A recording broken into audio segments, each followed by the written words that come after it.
Bismillahirrahmanirrahim. Assalamualaikum warahmatullahi wabarakatuh. Dalam video singkat ini bersama saya akan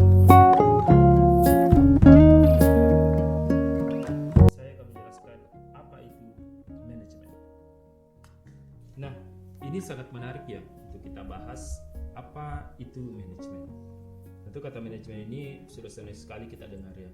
Di sebuah instansi, baik itu pemerintahan, baik itu swasta, pasti ada manajemennya. Bahkan mungkin kata manajemen ini sering kita dengar ya, artis-artis itu ada manajemennya. Jadi manajemen ini sangat-sangat tidak asing ya di telinga kita. Namun kita harus paham dulu apa sih itu manajemen. Kita harus satukan dulu persepsi yang mana dikatakan sebagai manajemen.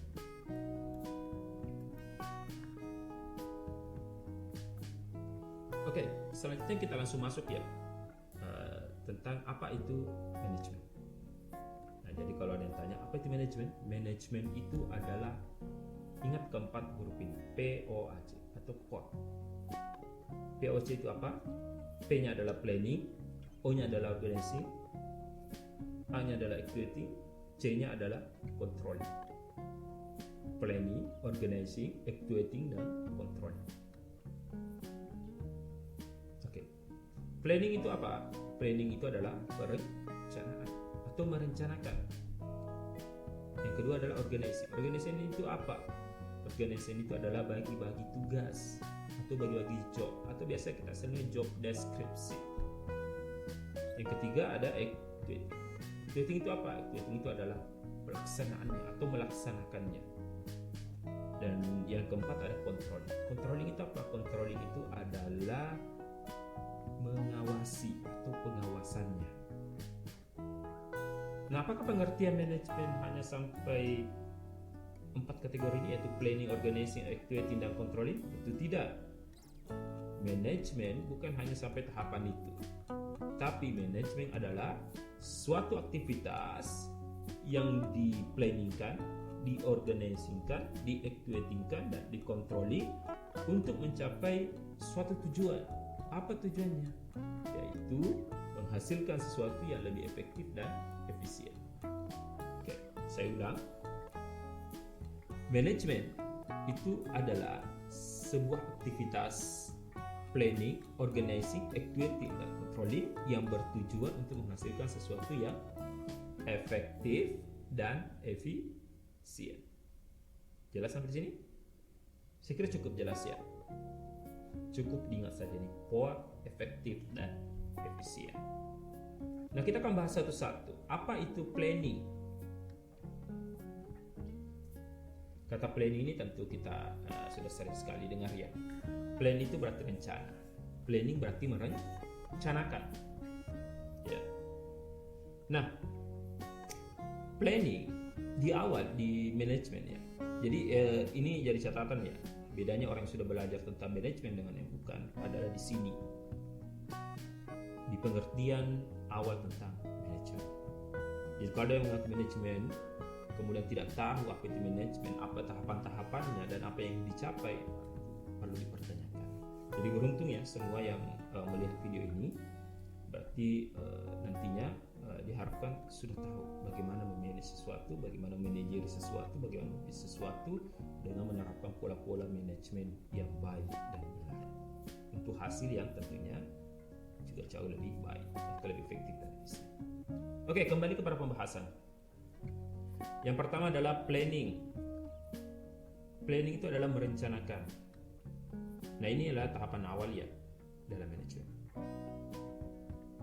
Kita ingin melakukan sesuatu, mengerjakan sesuatu, atau misalnya nanti ada menjadi manajer di sini, direktur dan sebagainya, maka yang harus dilakukan di awal adalah ketika memimpin sebuah perusahaan, memimpin sebuah organisasi adalah planning. Rencanakan dulu apa yang ingin dicapai. Rencanakan dulu apa strategi yang ingin digunakan. Rencanakan dulu bagaimana pola kerja yang ingin dicapai. Planningkan dulu berapa orang yang kita butuhkan. Jangan semata-mata langsung rekrutmen pegawai atau misalnya broker atau misalnya membentuk tim, tapi tidak dilakukan planning yang baik. Nah, tahapan-tahapan ini harus berurut ya, nanti dari POAC. Jadi tidak boleh dulu organizing baru planning, jadi harus planning dulu. Nah, nanti kalau sudah mantap, sudah sempurna di planning, sudah rampung semua perencanaannya dengan baik, nah baru kita melangkah yang kedua, yaitu organize. Tadi sudah dijelaskan ya, organize ini adalah bagi tugas atau pembagian job. Bagaimana cara membagi job? Ya tentu berdasarkan tadi apa yang sudah direncanakan di planning. Makanya tadi tidak boleh melangkah langsung ke organize tanpa planning. Ini tahapan manajemen. Jadi pembagian job itu berdasarkan apa yang sudah direncanakan tadi.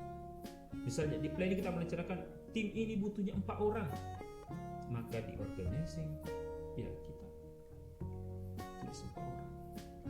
Kita bagi jobnya 4 orang.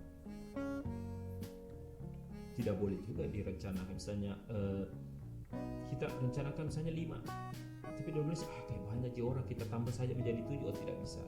Di manajemen apa yang kita rencanakan, maka itu yang kita organisasikan, maka itu yang kita bagi-bagi.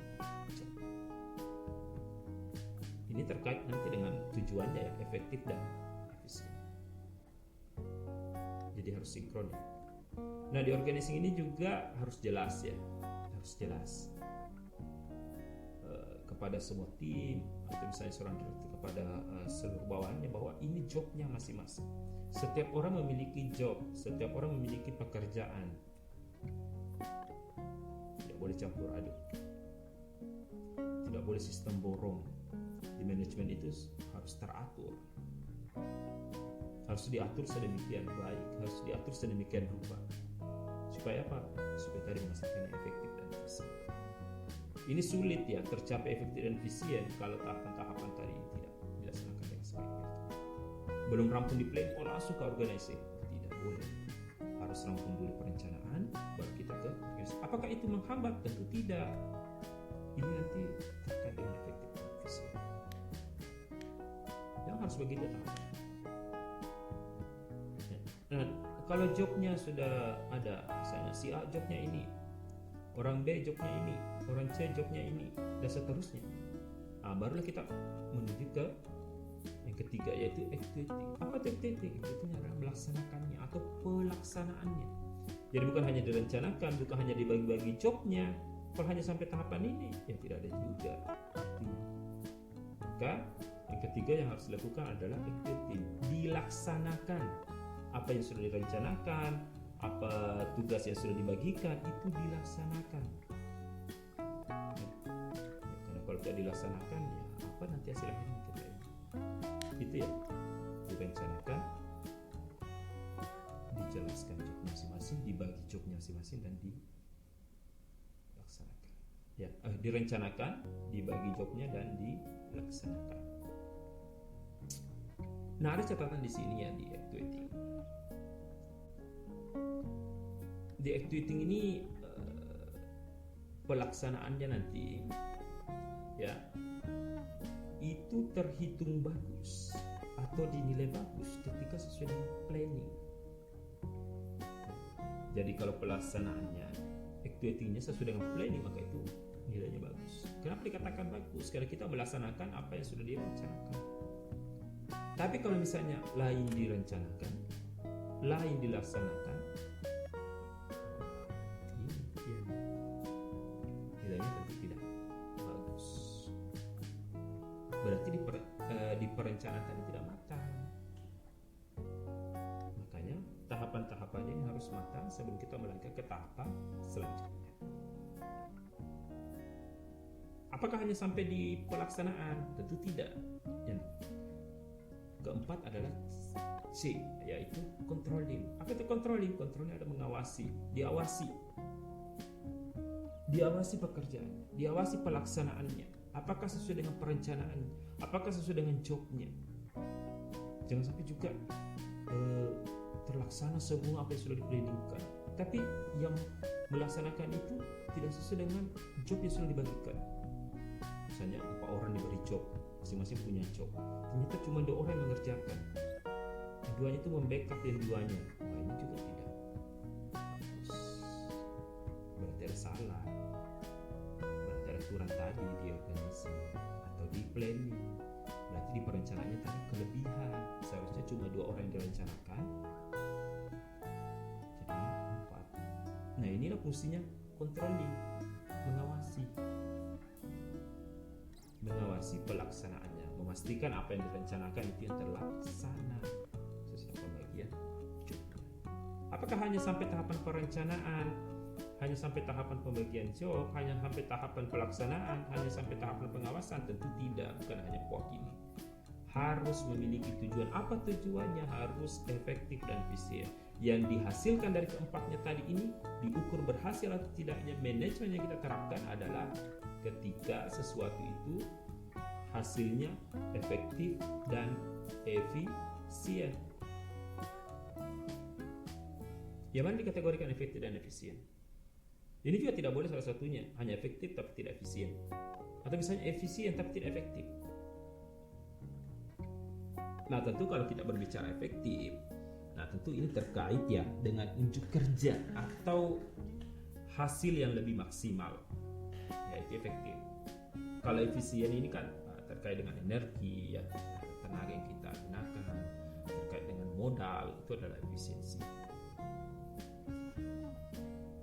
Nah, pengertian dari manajemen tadi di awal ya sudah saya jelaskan bahwa manajemen itu adalah sebuah aktivitas planning, organizing, activity, controlling yang bertujuan untuk menghasilkan sesuatu yang jauh lebih efektif dan efisien. Yang mana termasuk kategori efektif dan efisien, Bapak kasih supaya lebih mudah. Apa itu? Nah, misalnya ketika kita ingin memotong pohon ada 2, bisa kita gunakan gergaji, bisa kita gunakan pisau. Nah, pertanyaannya, yang mana jauh lebih efektif ketika kita menggunakan gergaji atau pisau? Nah, tentu jawabannya kalau kita melihat efektivitasnya, maka kita menggunakan gergaji karena dia jauh lebih cepat, ya, efektif. Tapi kalau kita memperhitungkan dari segi efisiensinya, kita menggunakan pisau. Kenapa? Karena modalnya lebih sedikit. Lebih mahal gergaji dibandingkan pisau. Apakah ini sudah sesuai dengan manajemen? Tentu tidak. Untuk manajemen yang bagus, bukan hanya sekedar efisien, bukan hanya sekedar efektif, tapi juga efisien dan efektif, atau efektif dan efisien. Jadi apa yang sudah direncanakan, apa yang sudah dibagi jobnya, apa yang sudah dilaksanakan, dan apa yang sudah diawasi itu harus jauh lebih efektif dan efisien. Itu jelas ya apa yang dikatakan sebagai. Jadi saya kira sudah jelas ya apa itu manajemen. Jadi nantinya kalau di luar ada yang bertanya apa itu manajemen, sudah bisa dijelaskan dengan gamblang ya, sudah bisa dijelaskan dengan sejelas-jelasnya. Bahwa manajemen itu adalah planning, organizing, activity, dan controlling yang bertujuan untuk menghasilkan sesuatu yang jauh lebih efektif dan efisien. Saya anggap cukup untuk video kali ini. Sampai ketemu di video-video selanjutnya. Wassalamualaikum warahmatullahi wabarakatuh.